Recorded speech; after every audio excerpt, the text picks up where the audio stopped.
吹开了柳暗桃花灿烂，书中故事流传，总有心动场面令人惊艳。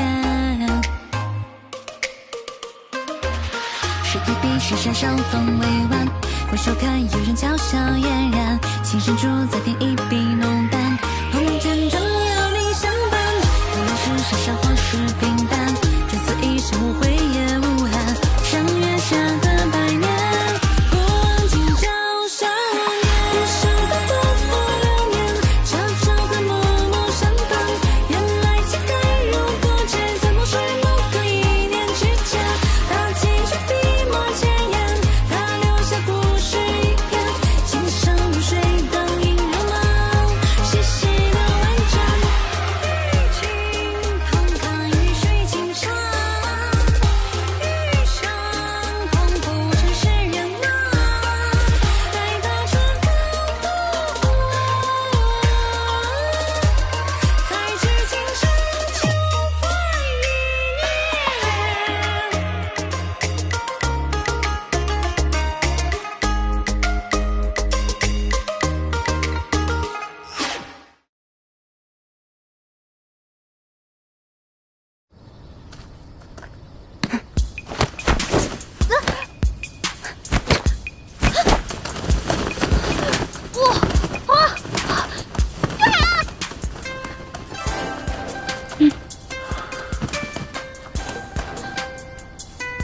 是我大爷。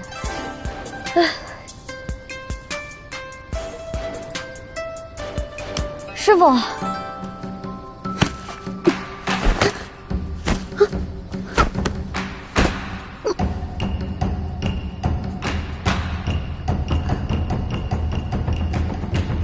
好痛！哎呦，四叶汤，别装了，我都没用力，就你这小伎俩，还想跟我过招？这是我爹爹教给我的招式。谁教你不重要，重要的是用的人，能不能融会贯通，如你这般。别说是你爹和那位高人了，换任何人你都学不成器。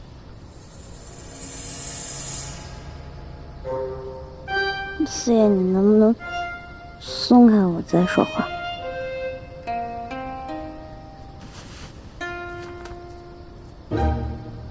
就你刚刚的表现，还想学武啊？连为师都打不过，这资质，谁肯教你？收不收是一回事，不过我找定是找定了。这么笃定？因为我觉得他就是上天派给我的师傅。其实我学武功也不难，爹爹就能教我，而且我们桑家的兵一抓一大把。不过那都是打仗的招式。我也知道四爷你很厉害，我也想看看还有没有世外高人比你还要厉害。我若是能够找到这个高人，向他学习武功，之后遇害也不用这么狼狈。你若是平日里安分守己一些，自然就不会遇到危险。比如说，不要像现在这样这么晚了，到如此荒无人烟之地来。我若是不出来，如何找师傅？唉，这也巧了，要不就麻烦四爷保护我回去吧。这确实是有些危险。我保护你的时候多了去了。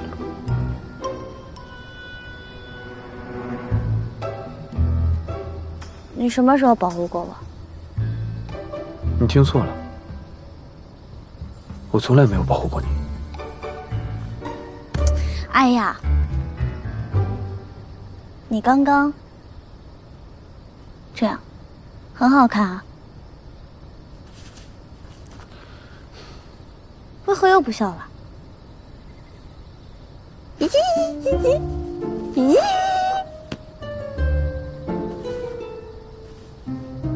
你知道冯博士吧？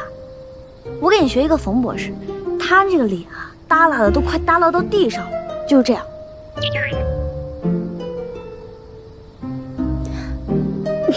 他这个脸，我每次看到他这个脸，我都想起苦瓜二字是如何写的。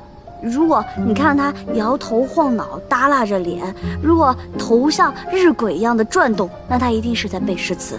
那若是他不停的转动，还皱着眉头，像这样，那就一定是在骂我。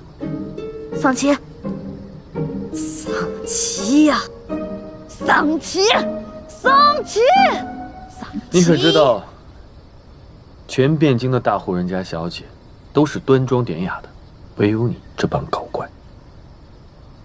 所以四爷的意思是，这就是我与众不同的地方，对不对？不是。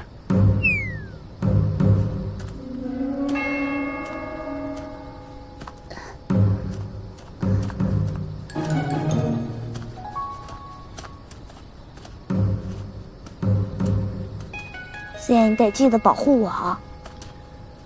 别看了，他不在这儿。我自己走。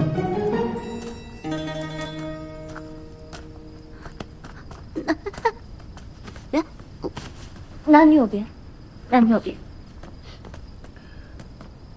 那就多谢四爷了，改日再请四爷来府上相聚。你快回去吧。好。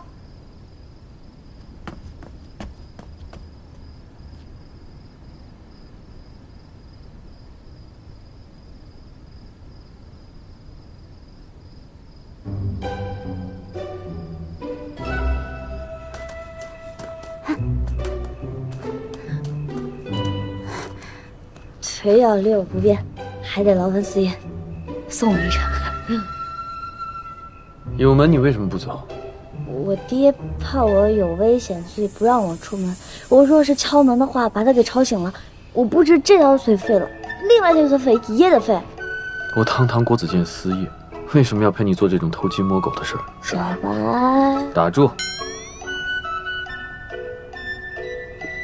扶着我。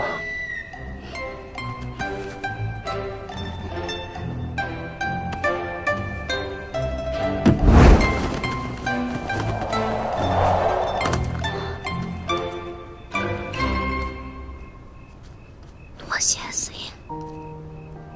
对了，四爷，你怎么跟画本里的都不太像啊？我看那画本里的公子哥都是咻的一下就飞上去了，你怎么还借力使力啊？你不会是功夫稍微欠缺一点吧？你看的什么破画本子？那不是你让看的吗？我真是搞不懂宇兄让你看那些干嘛？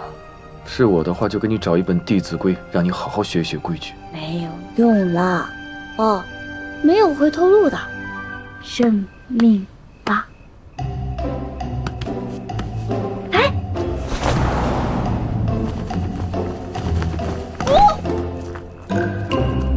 你的回头路就是等着桑太尉把你另外一条腿也打折。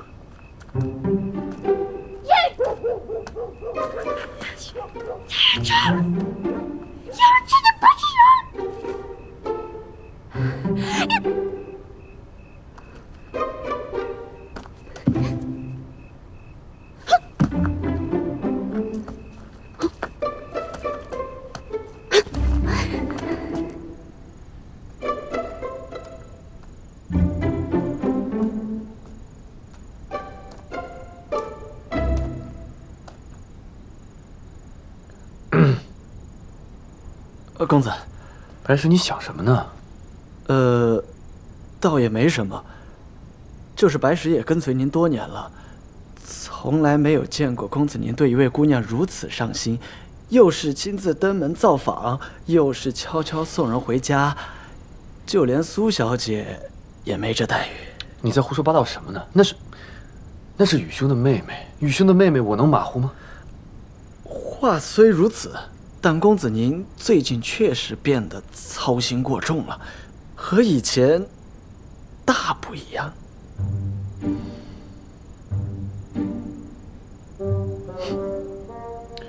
白石，我是太久没有关心过你了吧？你年纪也到了，车有了吗？宅子有了吗？安排求亲的人家有了吗？公子天色已经不早，咱们快回府吧。公子请。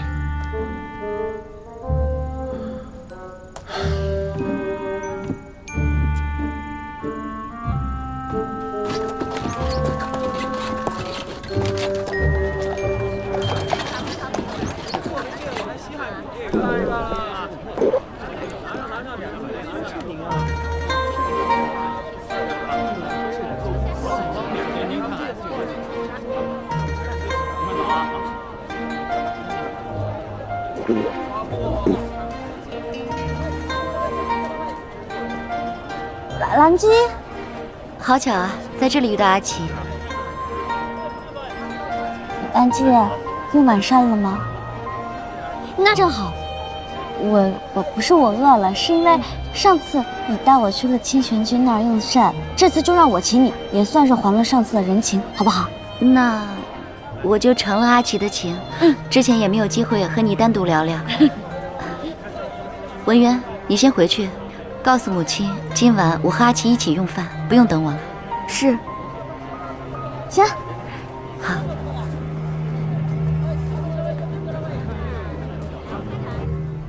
请慢用。多谢。兰姬不在汴京这段日子，想来云芝也经历了许多事。是。不过天下间应该没有什么事情能够让他感到难为吧？我看他一天天的很是逍遥自在啊，而且你放心，他特别的洁身自好，女子的荷包他一律不收的。哎，你之前提起的荷包的赌约是怎么一回事？可否说给我听听？你要是想知道这个，就得听我细细道来了。那日我刚到汴京，就看到四爷的马车金马，于是我帮他拉停了马车之后，他不但没有谢谢我，反而是恶狠狠盯着我，还有那个徐佳音。这桑小姐敢直接给苏小姐说荷包的事儿，胆大。是你。原来你和阿音还有这种过节，怪不得他会叫你打赌。只是云芝，她的性子就是这样的。她虽然看起来冷漠疏离，但如果你真的因为她而被刁难，她是绝对不会坐视不理的。不过我倒是挺好奇的，是经历了什么事才会有这样的性格脾气啊？还是说从小就这样？也许不是，但是她确实早熟。打从我记事起就觉得她好像一直都是这样的。你呀，结识云芝的时间不够我久，自然是不了解她的脾气秉性的。你如果感兴趣，以后我再慢慢来跟你说我们的经历。要是能有两个女孩也能这么疼我就好了。吃这么多就不怕把你噎死，今天就不该跟你出来。啊，兰姬你吃吧，我已经吃饱了。还是你来吧。一个讨偶而已，不必要这么客气。兰姬吃吧。那就谢谢阿奇了。阿奇真是个大度爽朗的女孩。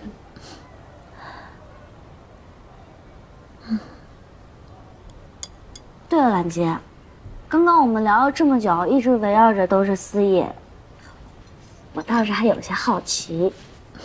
不必拘束。你这么在意他，是因为你们有婚约，还是说互相喜欢？是，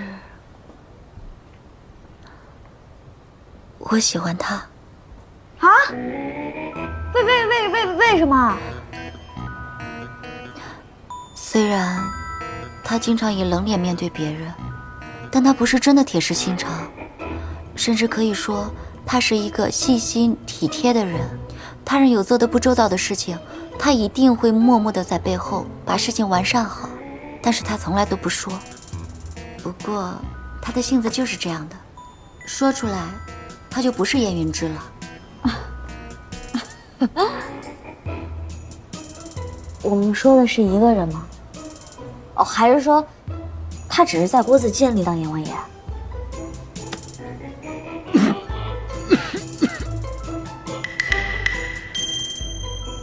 虽然我们相识不久，但我却觉得对你一见如故。在我眼里的兰姬，温柔贤良、多才多艺，怎么说也是一个值得被尊重爱护的好女子。思叶也是如此，是我兄长最好的朋友，也算得上是我的恩师。但是我不得不还是提醒你一句：你为什么想不开，非要喜欢他燕云芝啊？啊？我知道是有些唐突了，我的意思是说，兰姬你可以再考虑考虑。不是，你刚刚自己也说了，思叶这个人表面上看起来像一块板砖似的，就像每个人都欠他银子，可是你跟他熟一点吧，脸倒是不板着了，就老挤兑你，多闹心啊！兰姬这么好的脾气性格，可不得被他欺负死啊！听你这么一说，我细细一想，他好像确实是这样。平时看起来知书达理的，但也有真烦人的时候。而且，我跟你说啊，四爷他还什么？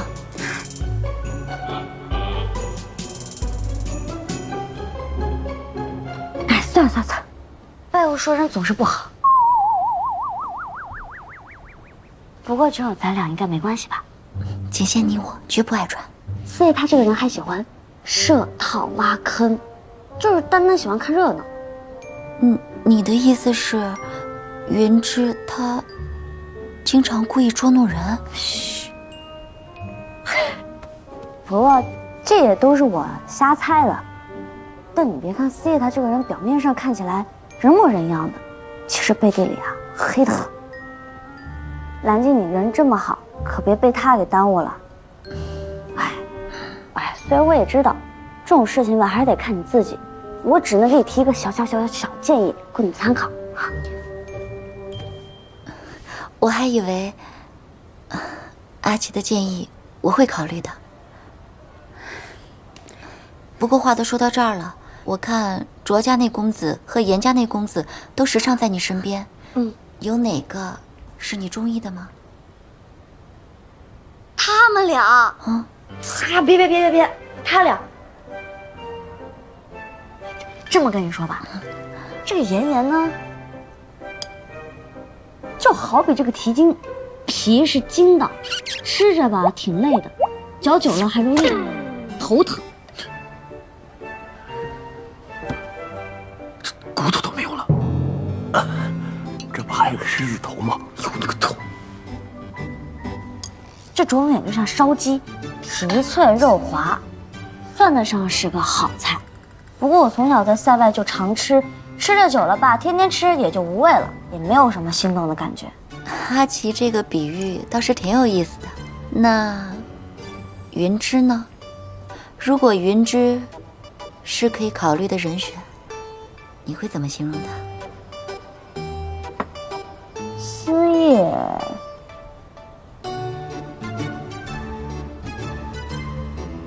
唐偶，唐偶是。你别看我们刚刚抢来抢去的，但你仔细一想，这个唐藕也就糖皮那一层比较好吃，里面吃久了吧也会觉得腻，跟这个丝叶是一样的，表面上看起来是不错，相处久了吧，闹心了。我们走。阿奇，你还真是个有趣的女子。感谢过奖。只是不知道，如果云芝知道你这么评价她，她会如何回应你？他不知道，他怎么能知道呢？这就我们两个。哎，请走。云芝，你也在啊？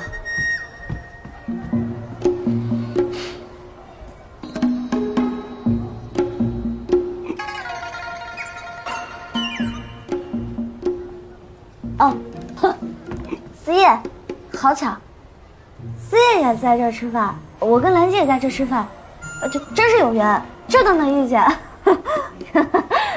思叶刚刚在哪儿吃的饭？怎么没看到你？我就在你们隔壁。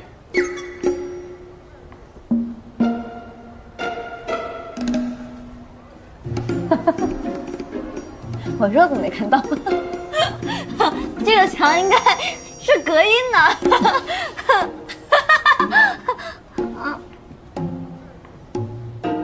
哦，对了，我突然想起来，我有事儿，我先走了啊，麻烦思叶送兰姬回去。哎，你有什么事儿？确实是有点急事儿，得马上回去。走了，思叶。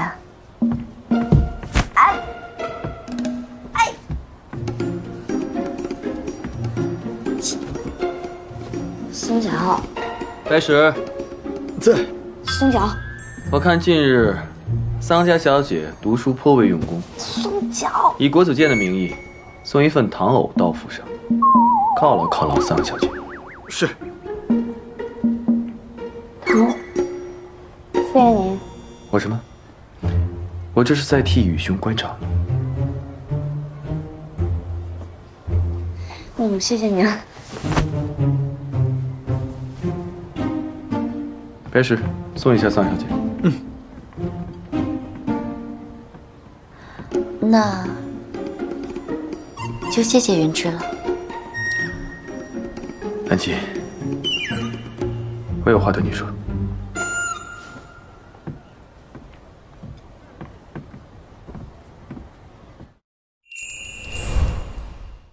加贝艾特给宝宝更好的营养，全球羊奶销量领军者加贝艾特邀您继续观看《国子监来了个女弟子》。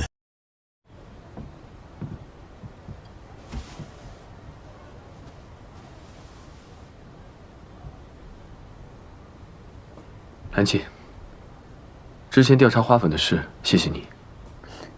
云芝，你不用见外，你我之间还需要分彼此吗？但是有些话，我还是想要对你说清楚。你我之间并没有婚约，一直以来我们都是朋友，3年前是如此，现在也是一样。我希望你不要在我的身上浪费时间，更不要波及其他人，比如说桑琪。桑琪，我只是碰巧见到他。在国子监门口，也算是碰巧吗？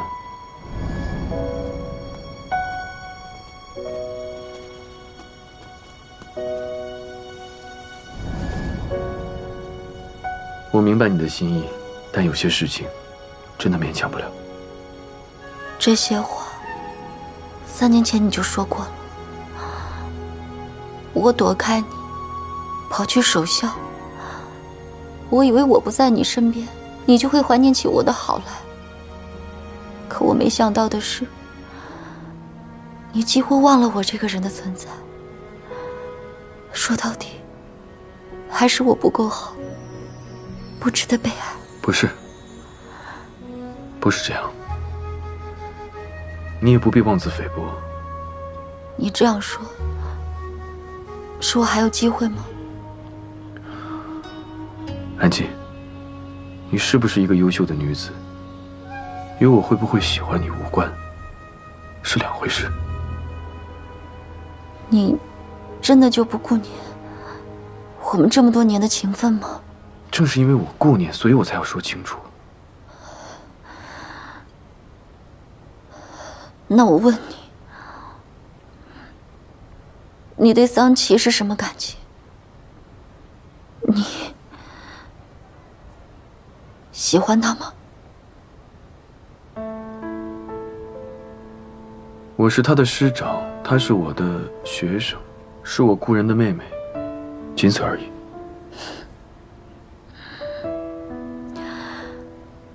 如果只是这样，那你可做了太多不该做的事。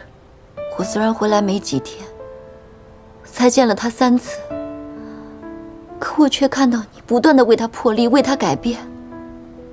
我所认识的燕云芝，平日里最讨厌抛头露面，可就因为害怕他出丑，你在大庭广众之下登台演奏。你不喜欢与人多费口舌，就连我和你也无法多说几句。他桑琪却能和你斗嘴，只有你来，不许别人来。不在国子监都敢这么对四爷说话了，亏我昨晚还在台上救了你。若是你早早的收了荷包，我就不必劳烦你上台。我回城半月不到，就已经见过太多你们2个交往亲密的样子。如果你对他没意思，仅仅是因为宇兄的嘱托而照顾他，那你的行为也超过了一般的男女之交。换做他人，只怕早在背后嚼舌根。我为你好，才能直截了当的同你讲。你是个聪明人，肯定明白我的意思。那我就先告辞了。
太严厉了。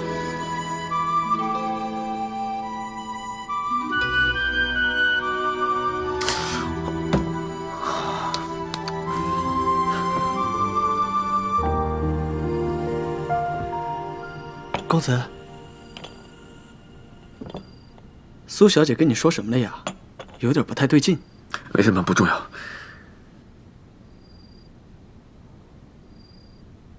白雪在。我有一个朋友，他告诉我，他感觉自己像中毒了似的。他总是控制不住自己去想一个女子，那个女子呢，就是总是在他的脑海中走来走去，挥之不去的。但其实那姑娘挺怪的，可我那朋友呢，他就会想跟她在一块儿，想看她开心，想帮她。我这朋友是不是没救了？公子，你这是对桑小姐动情了。我有说是我有说是桑琪吗？哎呀，公子，你对桑琪的关注，我可是每天都看在眼里的。你别胡说八道，白雪，我怎么可能会喜欢她呢？她就是一个很奇怪的女子，又顽皮又捣蛋，又爱跟你出难题，永远都不知道她下一出要唱什么戏，鬼点子又多，又不服管教，一副我命由我不由天的样子。每当下定了决心，哪儿郎都比不上她，我怎么可能会喜欢？怎么可能喜欢她？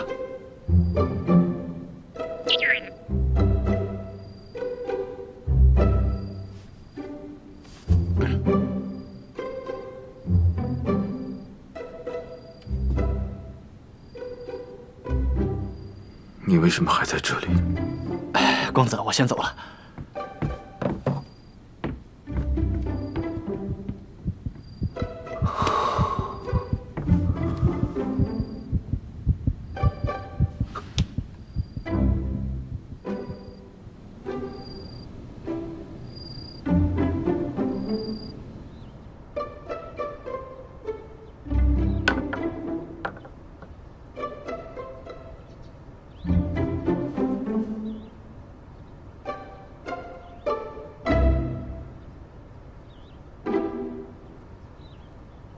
这么大一个国子监，我就不信不能帮我找出这个人来。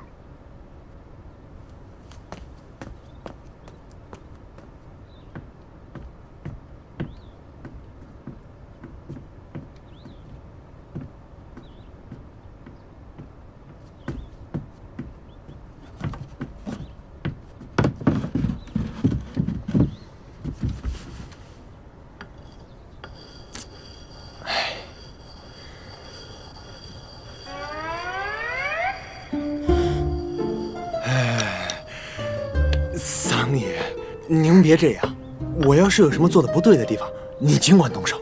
来，严公子，你这何出此言呢？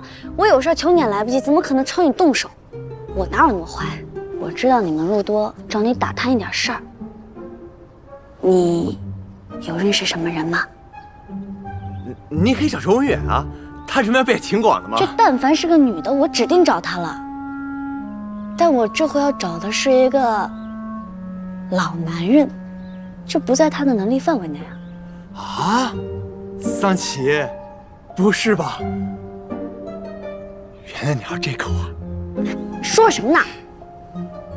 我要找的是我的救命恩人，然后找他拜师学艺。哦，就是你被刺那日救你的高人。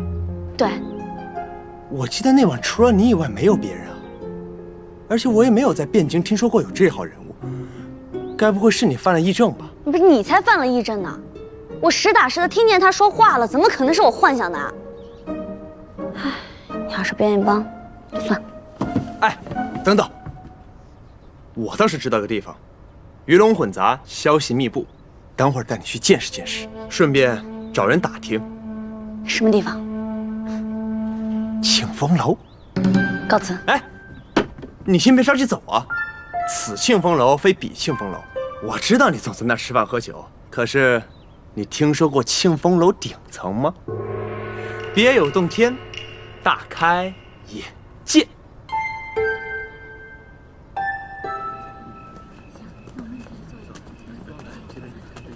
唉，小姐，天天看见这景，你都不腻吗？我都不知道我1个月要来这几次，我能不腻吗？桑爷，走。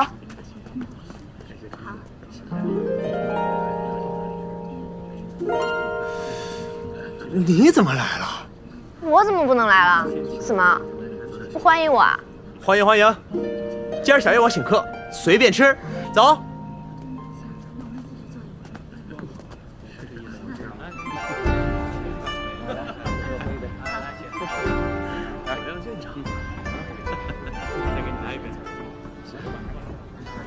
请吧。马上。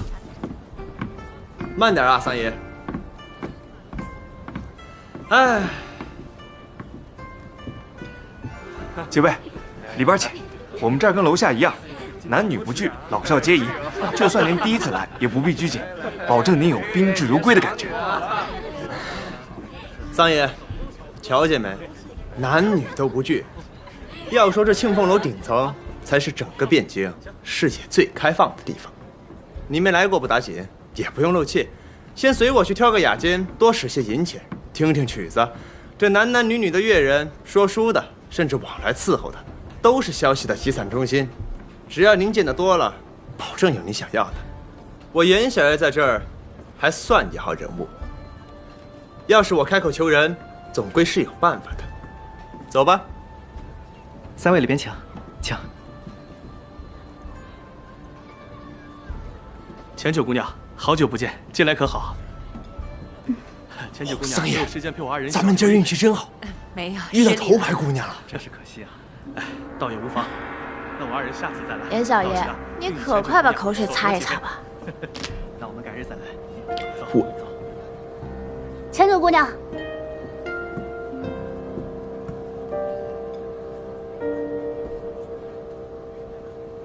竟没有雕花纹身，看来那晚是我看错了。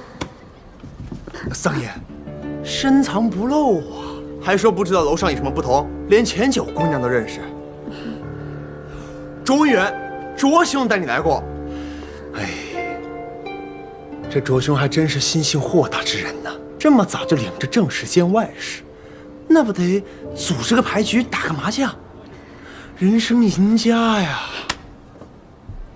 桑启小姐，近日怎么如此打扮到我们这里来体验生活？这也是国子监的刻意任务吗？钱九姑娘说笑了，此次来是为了一桩私事，想打探一位白衣老者的身份。爷爷说此地是消息集散中心，所以想着说这里会不会有一些收获。那就祝桑启姑娘得偿所愿，找到想找的人吧。多谢。哎，钱九姑娘。这人脉最广的肯定就是您了。要说打探消息，找谁能比找您更合适呢？姑娘莫怪，姑娘莫怪，该付的银钱我们都会照付，只是找姑娘闲聊2句罢了。哎呦，几位客官啊，不是我们姑娘不做你们生意，是我们姑娘已经有客人在了，实在是分身乏术呢。张妈妈，没关系的。如果你们不介意的话，我倒是应付得来，请。他这都应付得来，我们是3个人啊！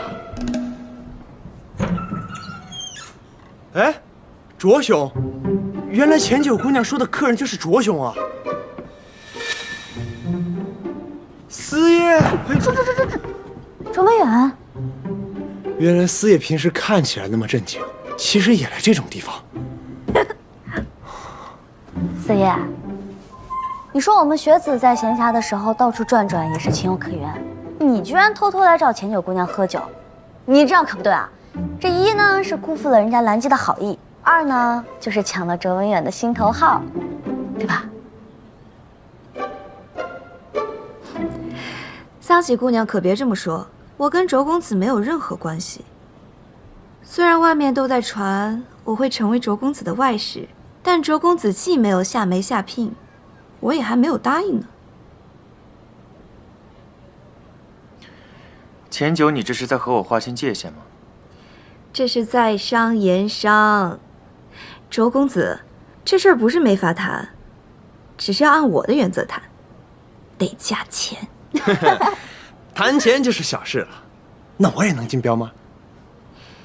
如果是公子您的话，恐怕搬空了整个太师府，我也未必答应。司业，你还没回答我呢。应该我问你吧，你们为什么会在这儿？我打探情报啊，我必须要查出那个白衣老者是身份。这页还没翻过去。翻不过去了，我要找到他，拜师学武，保护桑家。找不着他，这事儿没完。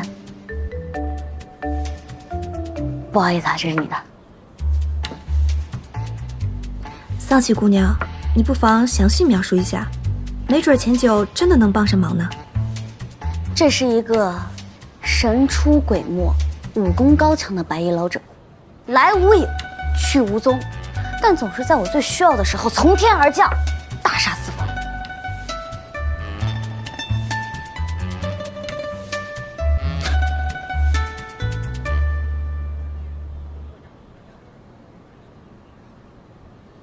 啊，我这么形容确实是太虚无缥缈了。青牛姑娘，你这里可有文房四宝、笔墨纸砚？我来给你们挥毫作画一幅，让你们好生看看。张妈妈，请文房四宝。是。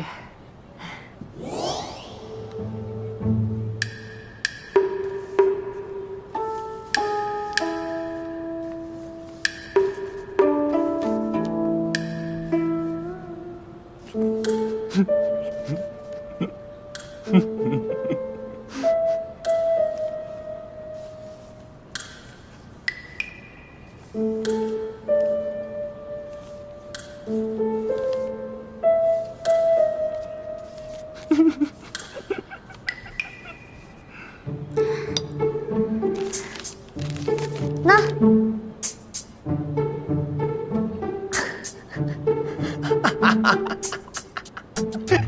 你们这是什么态度啊？你们态度都端正一点。这是一幅被注入了人物灵魂的画作。你确定这是一幅画，而不是一个笑话吗？不是司爷，你这眼睛是眼睛真好看。我承认我这次出的国子监确实是有些飘了，不过你们不得不否认的是，这是一幅无可替代的画作。你看，这完美的头型，以及他潇洒的这个身姿，完完全全的捕捉到了这个人物最有生命力以及最有辨识度的地方。辨识？没有感觉到吗？好看，仔细瞧瞧，真的没感觉到。哎，大家今天就当没看过这个笑话。我不可以让别人知道国子监的剑生作画水平竟然是这样的。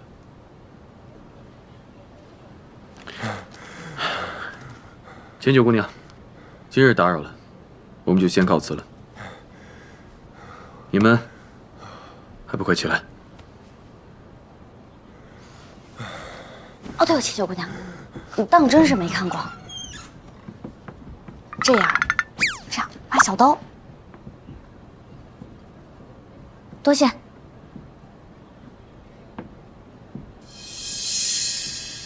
唉，你打听消息都打听到这儿来了，就没有想过问问真正有办法的人吗？真正有办法的人，谁啊？谁那么神通广大？远在天边，近在眼前。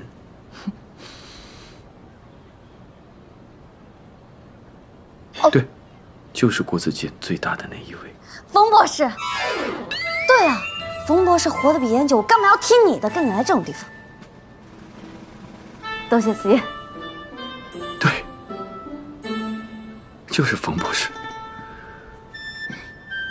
走。阿贤，妍妍，你送连篇回去，我送桑琪。我们不是都顺路吗？而且都是一家呀。你来3楼的事儿，严夫人不知道吗？啊，连篇姑娘，跟我走吧，我一定安稳把你送到家。走吧，你们慢慢聊。走走走，走吧走。小姐，小姐我，安全送你回去。走走走走走，来。为何要支开他吗？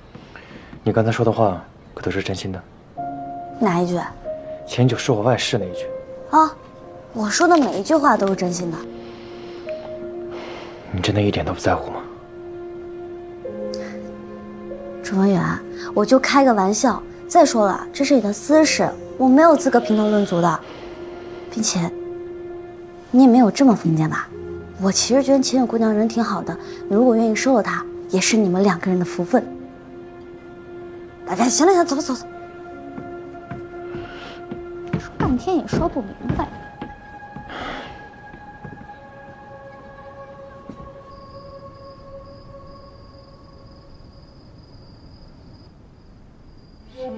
别说，还真有点眼熟。公子啊，都画成这样了，你能看得出来画的是谁？若真是我以为的那个人，那还是桑琪的福气了。但若要是他的话，难搞，得好好想办法。依我看，公子，你对桑小姐是单相思，你背地里下那么多功夫，她可能什么都不知道。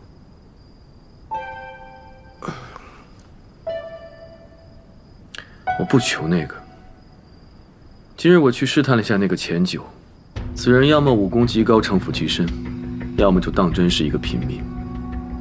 此事还需严谨的调查。但桑琪若当他是朋友的话，还是有风险的。还有那个周文远，明明他也对桑琪情根深重，却可以当着桑琪的面毫无顾忌地留恋那种花街酒巷。对，你听出问题了吗？听出来了，也情根深重，听起来吧，酸溜溜的。这是我说的重点吗？你最近国学学得不错啊。公子，常跟着你去国子监，也该长进了。总之，当务之急就是保证桑琪的安全，要找个地方把他安顿下来，同时又不动声色地锻炼他，精进他的武艺。万一他以后再遇到这样的问题，也好自保。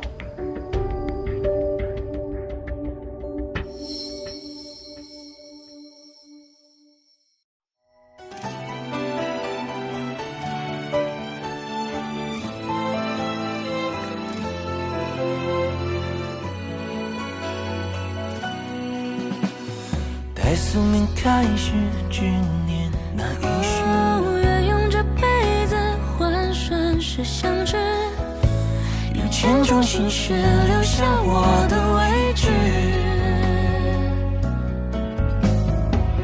如果是爱的坚持生成了倾慕彼此，我才拥有这一世。如果是念着旧事变成了我的差距，我绝不能为之。